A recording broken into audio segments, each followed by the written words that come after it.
My husband Jim and I own an antique business in a big, old, bizarre barn of a building. It's 5 floors. Multiple other tenants, and there's even a restaurant in there too. Halloween was on a Monday last year. We locked up the business at 5 p.m. and we went to an early dinner across town. Then we got a call from Sonatrol, that's our security monitoring company, at 6:30. A motion detect on the lower level. Then we got another. We left in a tearing hurry, but figured it was probably just a bird or rat. We don't have rats, but, something. Maybe a cat. It's way too early for a break-in after all.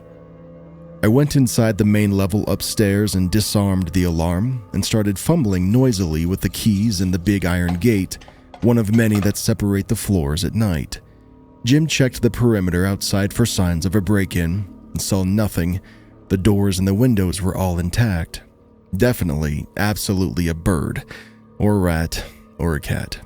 I'm accustomed to the building after dark, so I just turned on my phone light, not the overheads, and I walked around boldly like I owned the place. I looked in the corner with the motion detector. Nothing. Just its red eye blinking mindlessly at me. No rats, no cats, no birds. I turned and went the other way while Jim poked around a few aisles over. And there it was. A fucking burglary kit sitting in the middle of the floor. Bolt cutters, a fire extinguisher, they were just sitting there, waiting. I've never gotten a bigger case of sheer terror so fast. After all, there were no broken windows or doors. So he was still there, in the dark, with me. I hissed, Jim, please. And he didn't hear me. I literally couldn't scream. Just like in those stupid goddamn dreams, my voice was stuck. Just me, the spotlit burglary tools, and a hostile presence lurking in the dusty shadows, watching while I whispered for someone to save me. Finally, 1,000 years, or maybe just 10 seconds later, Jim wondered why I had taken root in the hallway and came to see. He saw that I was frozen at that point and was like, oh fuck. We bolted out the front door to call 911 and to wait, and we abandoned the building to the burglar. An eternal 5 minutes later, the police showed up and were initially pretty unimpressed with our find of the crowbar and the fire extinguisher until we pulled up the security footage that revealed the actual horror, the face of my new sleep paralysis demon. So this guy, as is obvious, he's built like a lean, mean brick shithouse. He'd crouched on a landing behind a bookcase when we closed and watched me and my staff lock up. He bided his time, and then calm as could be, he walked out and went to the men's restroom in the hallway downstairs. That area isn't set for motion detect for a variety of reasons. He spent a while in there, moving around with the door open. He constructed a mask using one of ours and a fake flower wreath to hold it on, purple plastic clematis. He looked right into our camera, barefaced, and then put the mask on. He stared at it and he fixed his mask for a time and finally pulled his gloves on. He stacked a few solid body vintage suitcases in front of a tall iron gate and he hopped right over like it was nothing. He ran down the hall, which triggered the 6:30 silent alarm, and looped the floor. He ran back into the hall and moved a ladder to hop back to the other side of the gate and bizarrely just repeated this whole cycle a few more times. Then he went to the basement. He wormed over a 15-inch gap over yet another iron gate. Back to the hall again. He stared into the camera some more. He repeated this.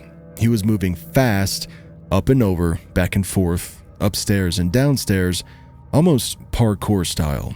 Then he got the tools out and peeled apart one of our steel lock boxes with the crowbar and stole a handful of our keys to access showcases. At this point, he heard me fumbling with the gate and keys upstairs. He ditched the stolen keys and tools and hid, watching me while he waited in the dark. We exited to call 911 and he ran back to the basement. In the basement, there's access to a dirt tunnel that circles the perimeter of the building. He broke the door open and he entered. Spiders the size of dinner plates live in there. He had no light. It's muddy and dank. In a word, petrifying. There's a tiny exit hatch. If you walk the whole thing and take the multiple turns, that dumps you into the busy kitchen of a restaurant, whereupon one would need to stroll past the line cooks out into the restaurant proper, which has cameras, and then one could leave their front door. Plastered with mud, which does leave tracks, speaking from experience. When we found it, there was his clear entrance into the tunnel, but no exit tracks, no muddy footprints, nobody walking out on the restaurant cameras, and the cooks didn't notice anything. It was a busy night though. Reviewing the footage and timing the whole thing, tracing his path from camera to camera, and searching the building carefully took hours. By the end, all of us, including the police, were starting to lose our collective cool and freak out. There was no chill when even the guys with guns were rattled. After all, where the fuck did he go? Jim and the two officers had no choice but to walk the dirt tunnel. The cops took one look and were like, absolutely not. Jim insisted, and so they made him walk to point. They made it about halfway through the tunnel before the cops said finally, no, you're leaving with us and we're going to review more footage from the restaurant where there are no spiders. Jim got the okay from them to board up both ends of the tunnel, which we did, solidly. And thus the story ends. The pictures got spread widely, but we got no useful leads despite the decent face shot. Did he indeed crawl out a hatch in the busy kitchen and stroll out past the cooks, leaving no trace of mud? I guess he did. We got no suspicious smells coming from out of the tunnel in the later weeks and months, but again, nobody has walked that far side since. We only unboarded the tunnel last week from the split water main shenanigans, and I vowed I will use his skull in this year's Halloween display if he's dead down there.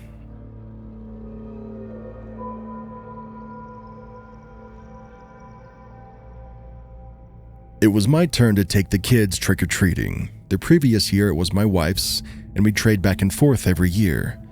My son and daughter are aged 7 and 9.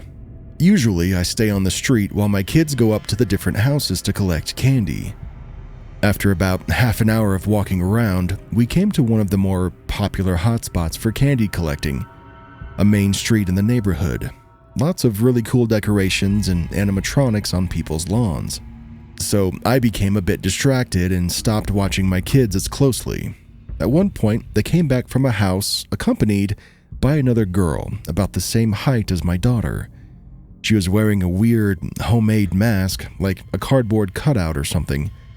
My daughter asked me if she could trick-or-treat with us, so I said sure, and we carried on together as a group. I didn't know who this girl was, but I figured she was a friend from my daughter's school. As we continued, I started to notice a large man trailing us. He was wearing some sort of angry cat mask, and it was kinda creepy, to be honest. I thought that maybe he was the father of the girl, so I tried to start up some small chat with him. I said something along the lines of, "Nice weather, eh?" But he didn't respond. He just stood there staring at me while our kids went up the stairs to the next house. I tried again, asking, "Hey, is that your daughter?" He nodded but didn't say anything. I figured he just wasn't in the mood for chatting, so I stopped trying. We carried on for about another 15 minutes until suddenly my kids came up to me and said that they wanted to go home. This surprised me as we hadn't been out for too long and their bags were only about a third full. In any case, I agreed. I waved goodbye at the man in the cat mask and his daughter, and we started on our way home. The weird thing is that when I glanced back at the man and his daughter, they were just standing there still, staring at us. I checked one more time as we turned the corner, and they were still standing there, not having moved at all. At this point, I decided to ask my kids, "So, who was that girl?" My daughter looked up at me with a confused look on her face. "She's your friend," my daughter replied. I asked her what she meant by that. Well, apparently, the girl with the cardboard mask approached my kids and said that she was a friend of mine. She told my daughter she was too shy to ask me if she could join us to trick-or-treat and wanted my daughter to ask me instead. I laughed at this story and replied to my daughter, "Why would you think she was my friend? I don't have any children friends." What my daughter said next chilled my bones. According to her, when the girl with a cardboard mask approached them for the first time, she wasn't wearing the mask, so they were able to see her face. As it turns out, she wasn't a girl at all, but an older woman around my age with wrinkles on her face. What's even more disturbing, the old woman had started to steal treats from my daughter's bag, apparently when I wasn't looking. This is why they asked me to go home. The old woman was really creeping them out and they just wanted to get away from her. I brought my kids home and I told my wife what happened. We made sure to check through all their candy, but didn't find anything suspicious or off. We didn't call the police or anything since nothing really happened, but thinking back, I kind of regret that decision now. What the heck was that old woman doing, and who the hell was that man following us around? I don't think I'll ever know. I just think it's sick that there are people out there on Halloween hiding behind masks, pretending to be children.